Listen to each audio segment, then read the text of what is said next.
tuloy-tuloy pa rin mga usapan natin dito sa Good Morning Boss. Ikaw ba, Carla, gusto mo clean yung air natin? Oo naman. Sino bang ayaw, di ba? Pero alam mo ba, ayon sa isang tala ng DENR, 80% ng air dito sa Manila na marumi dahil sa mga motor vehicles. Oo, talaga. 80%? Ganun kalaki. 80. At syempre, yung Metro Manila, isa to sa pinaka most polluted na mga lungsod sa buong Pilipinas. Kaya naman, buti na lang, merong isang coalition na ito yung advocacy nila. Ito yung Coalition of Clean Air Advocates. Kaya makakasama natin ngayong umaga, Carla, ang kanilang chairman ng Coalition of Clean Air Advocates, walang iba kundi si Dr. Leo Olarte. Good morning, Doctor. Yes, magandang umaga sa inyong lahat at sa lahat nating mga kaibigan. Okay po, so unang-una po, ano po ba yung basic na ginagawa ng inyong coalition? Ang aming coalition is a group of professionals, no? Mga religious, civil, civic organizations who are interested in making the air that we breathe clean. Yan ay alinsunod sa ating karapatan na maninindigan tayo sa ating karapatan na makalanghap, makahiga ng malinis na hangin. Okay. So, sir, before po natin pag-usapan yung advocacy ninyo at kung paano natin malilinis ang ating air, ang ating hangin, kamusta na po ba ang air pollution sa ating bansa? Misalo na sa Metro Manila. Sa Metro Manila, napakalungkot dahil tumaas ang TSP, Totally Suspended Particles. No? In 2010, ang totally suspended particles was 118. Ang normal is 90. Doble agad yun. Yeah. After 2 years, umabot na ng 136. Ngayon, 136 micrograms ang ating totally suspended particles. Ngayon, delikado yan dahil nakaka-cause ng global warming yan, climate change. And most important is the effect to our health. Maaari tayong mamamatay niyan. At yun yung direct kasi na effect, sir, di ba yung health? Okay, sir. So, nabanggit ni Sir yung climate change, pero maya natin pag-usapan yun. Yung pollution mismo muna sa mga metropolis area sa buong Pilipinas. So, sir, syempre, kung babalikan natin noong 1999, merong Clean Air Act. Yes. 1999 pa yun. So, that was about 15 years ago. So, tingin nyo, sir, gaano ba nakakatulong ba itong batas na to para maibsan yung dumi ng hangin sa buong Pilipinas? Itong ating batas na ito ay maganda ang layunin, pero kulang ang tamang implementasyon, katulad ng inspection ng ating mga behikulo at maintenance ng ating mga behikulo. 80% of the cause of air pollution sa ating bansa, mas lalo na sa Metro Manila, comes from motor vehicles, 80%. The 20% comes from other sources, no?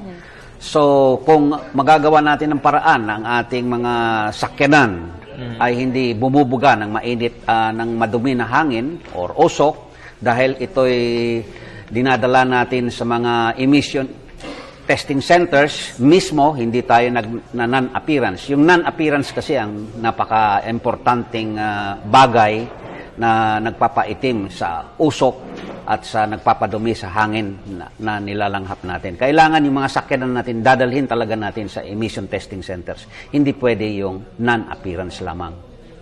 Okay. Ayan. So, yun na yung ilan sa mga effects nga nung Clean Air Act of 1999. So, implementation yung pinaka-problem. So, sir, of course, since natukoy na natin yung isa sa, siguro yung pwede natin mapuna dun sa naturang Republic Act na yun, ano yung pwede natin maging solusyon dun ngayon?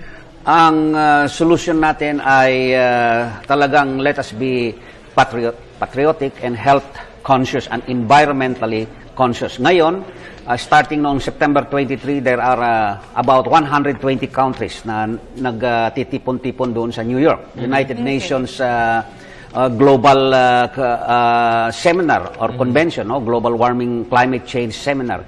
They are very concerned about the global warming and climate change effect. Kaya marami tayong mga kalamidad, yung baha, no? Yung Typhoon Yolanda, yung kasalukuyang yung bago lang, yung si Mario. Malaking pinsala sa ating environment dahil ito'y epekto sa global warming and climate change dahil sa hangin na napakaitim, napakadumi ng ating hangin. Alam mo, Carlene, nabanggit ni Sir na event dyan sa New York, yun yung isa sa biggest mobilization kontra, syempre, sa mapanansalang climate change. Oo. Ay, naku, So, very historic yun.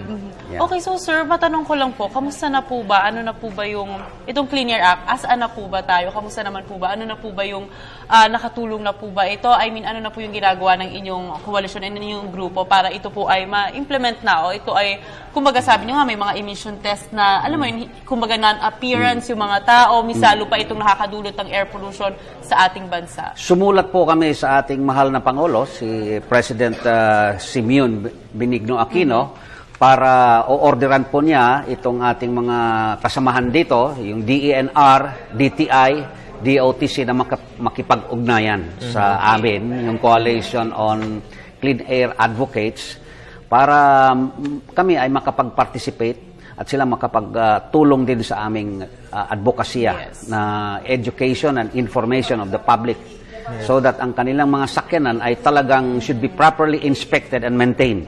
And they should go to the emission testing center. Ngayong November 17, meron tayong National Car Testing Day that will start from 9 to 5 in the afternoon. Saan po gaganapin doon? Sa buong Pilipinas. Lahat na mga kasama natin, na mga private emission testing centers, magbibigay sila ng libreng emission testing sa ating mga kotse. November 17, 2014. November 17. Yes. So, sir, magaganapin daw po ang isang Clean Air Summit.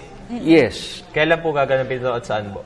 Itong October 2, no, ang aming summit, yes, October 2 to October 3, ito ay gaganapin dito sa ating DENR. Okay. Meron tayong mga kasama diyan, pupunta yung ating mga guest, no, at sila magsasalita and will inform us, will educate us on the importance of making the air clean para sa ating kalusugan. Okay, ayan, napakaraming activities no, para siyempre maging aware yung mga boss natin. At siyempre yun naman yung pinakamahalaga talaga na mapaalam sa lahat ng mga kababayan natin kahalagahan nitong pagkakaroon ng clean air. Tapos sa pagtatapos na siguro ng interview natin, Carla, no, siguro yung last few questions natin, i-focus na natin sa climate change. Kasi yun nga yung pinaka-ultimate na effect eh. Yes, di ba, sir? tama. Ngayon, nabanggit natin yung clean air, may Clean Air Act tayo, tapos yung mga problems na tinutukoy natin dahil sa mga kotse. At syempre dahil ito sa tao. So sir, sa tingin nyo, gaano kalaki yung epekto ng mga aktibidad ng mga tao para mag-effect dito sa climate change? Okay. Itong aktibidades ng ating mga kababayan na hindi sila masyadong nagbibigay ng importansya sa emission ng kanilang mga kotse, no? Yan ay nakakasama sa ating environment at sa ating kalusugan. Now, kailangan ang mga tao ay should be concerned about health, no? And also climate change because itong mga kalamidad natin ay man-made. Ito ay naiiwasan kung sana ang ating mga kababayan ay concerned about the causes of global warming and climate change. So, sana sila ay talagang will be patriotic and nationalistic enough to bring their cars to the emission testing centers. Hindi pwede po yung non-appearance. At saka yung graft and corruption din. Air pollution can be blamed on car testing rackets. May mga nagra-racket. Yes, mayroong mga emission testing center na binabayaran na lang, hindi man nila dinadala yung mga sakyanan nila doon sa emission testing centers, no? Kaya 'yun ang problema diyan. Naku, lalong iinit yung ulam natin sa mga corrupt na to eh, di ba? Wala nang pinipili kahit pati yung mga emission testing, lang kinokorrupt nila. So, yan, nakikita nyo na nga, 80% na effect yan sa Metro Manila, yung dumi ng hangin dahil yan sa mga kotse. At maaaring pwede nating sisihin dito dahil doon sa mga corrupt na opisyal na talagang niraraket pa yung mga emission testing Ito centers. naman para din naman para sa mga kababayan din natin, Jules, kasi hindi nga nila ito sineseryoso at hindi nila alam yung effect nito mismo sa ating katawan o sa ating kalusugan. Actually, mga boss, pwede natin itong ikamatay. Marami tayong mga diseases na pwedeng makuha dito dahil sa pollution o sa air pollution ng ating bansa. Kaya sana nga, seryosohin natin, alamin natin kung gaano ba kaimportansya itong Clean Air Act na sinusulong talaga nila, Doc. Tama po ba? Sir, mensahe na lang po para siyempre, himukin niyo po lahat ng kababayan natin na makiisa dito sa layunin ninyo. Ang aming Coalition on Clean Air Advocates ay nananawagan na tayo ay magkakaroon ng concern, no?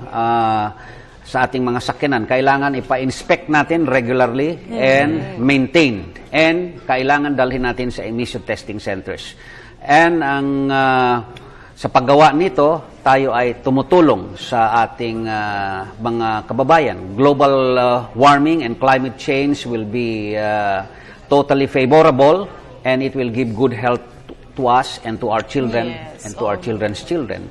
And sa ganon, tayo ay makagawa sa ating mga karapatan, no? We can comply with our rights na maninindigan tayo sa ating karapatan na tayo ay makalanghap ng malinis na hangin. Tama. Okay. Maraming salamat sa panahon niyo, sir. Sana marami tayong mga boss na nahikayat para makiisa dito sa layunin. Para siyempre, sa maibsan itong climate change at mabawasan or matigilan itong global warming. Maraming salamat po. Muli nakasama natin mga boss. Ang chairman ng Coalition of Clean Air Advocates, walang iba kundi si Dr. Leo Olarte. Thank you so Thank you, much. thank you. Maraming Thank you, salamat. Carla.